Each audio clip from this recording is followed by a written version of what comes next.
also wanted posters. They're everywhere on local businesses. The FBI raising the reward to a combined $25,000 this afternoon. They are warning that he is extremely dangerous and armed, Rich. Brooke Taylor live for us in Arkansas. Brooke, thank you.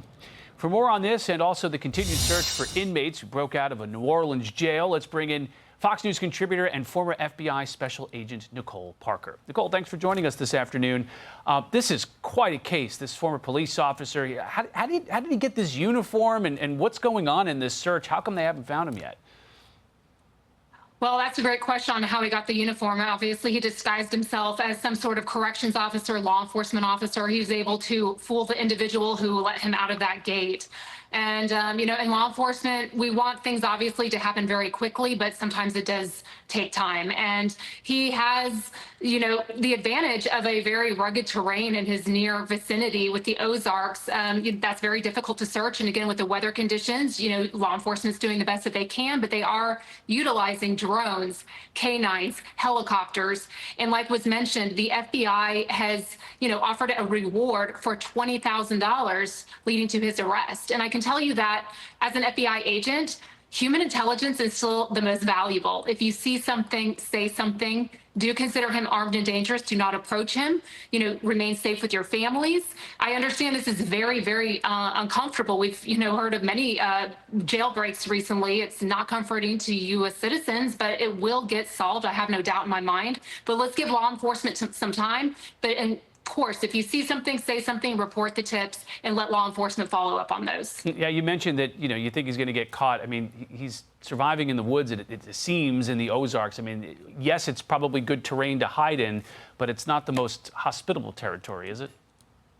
Definitely not. And eventually he's going to get desperate. People always need food and they always need water. And, you know, people make mistakes. These people think that they're on the run for good and they make mistakes. They get tired, they get exhausted, and they get desperate. And that's when law enforcement can hone in. There's also been some reporting and discussion about his holding in a medium security prison. Do you think it was appropriate to put a former law enforcement officer who was charged and convicted of these violent crimes in a medium security prison? I personally do not. Someone who's been charged with murder and, you know, convicted of rape and murder. I mean, those are the two most serious crimes I believe that anyone can commit. You know, a medium facility system. That's one of the problems in a lot of these prison systems right now. They are understaffed. They are overpopulated. They do not have the appropriate technology and things to stop these prisoners from escaping.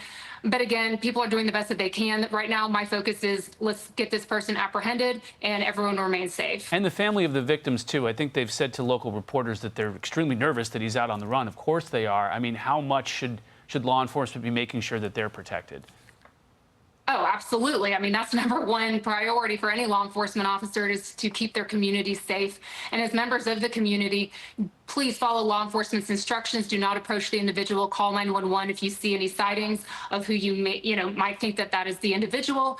But again, keeping the community safe, always the top priority. Use common sense. But again, keep your eyes and ears open, stay vigilant, keep your head on a swivel. So now over to New Orleans, where there were 10 inmates who escaped. There's still 2 more on the run. Here's a little back and forth with local prison officials on how those prisoners escaped.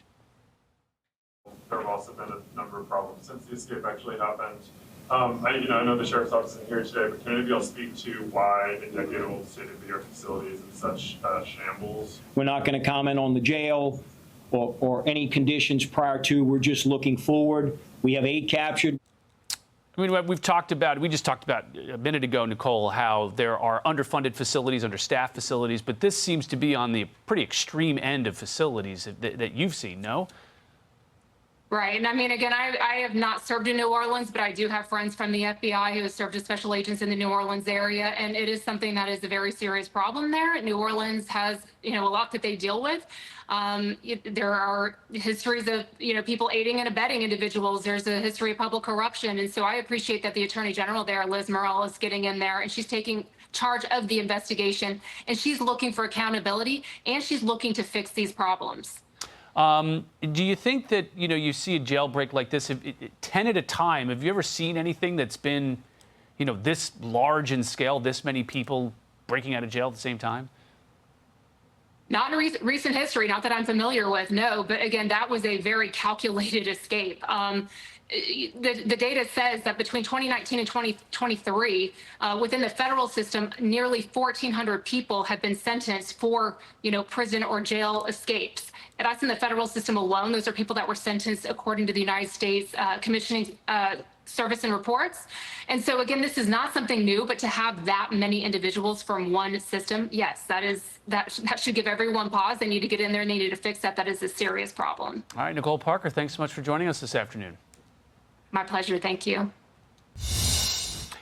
Hey everyone, I'm Emily Campagno. Catch me and my co-hosts Harris Faulkner and Kaylee McEnany on Outnumbered every weekday at 12 p.m. Eastern, or set your DVR. Also, don't forget to subscribe to the Fox News YouTube page for daily highlights.